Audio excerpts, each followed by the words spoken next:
Hey fools, Isaac Pino here, and I'm trying to answer a question today about the 3D printing market. And this one was posed by Rich, Ron, and David.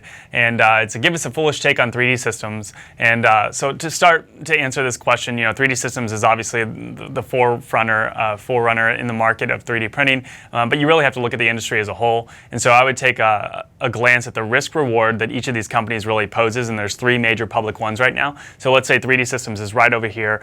Risk reward ratio, a little bit less risky, still a lot of upside reward-wise. Stratasys right in the middle is starting to enter the consumer market by buying MakerBot. I would say it really walks the line between 3D systems and X1, which is the final one that's really focused on industrial printing and large-scale printing. A lot riskier, a lot less volume of sales, and so you have a lot higher margins potentially, but not quite the experience of generating cash flows and generating net income that the other two companies have. And the reason I would put Stratasys right in the middle is because we still haven't really seen how MakerBot is going to play out for the company. It was a great acquisition in my mind. It really allows them to enter a consumer space, which is important because you have a lot of these end users starting to innovate with your product that weren't able to touch it before, and only the commercial users were able to experiment with what you were doing, and so there's less of that kind of network effect or that scalability to it. So I think it's really interesting, but I think there's a little risk there. They also have not as consistent of generation of cash flows as you've seen from 3D systems. So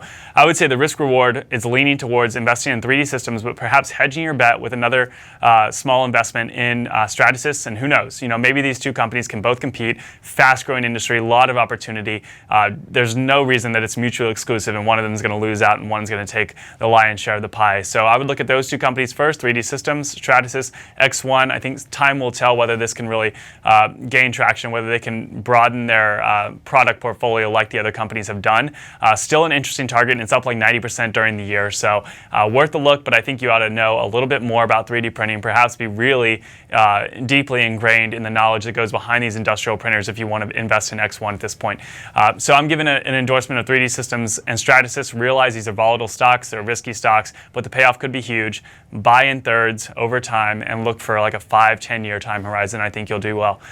So thanks for your question today. I hope that answered some of your, or addressed some of your concerns about getting into this market as a whole. Thanks for watching and full on.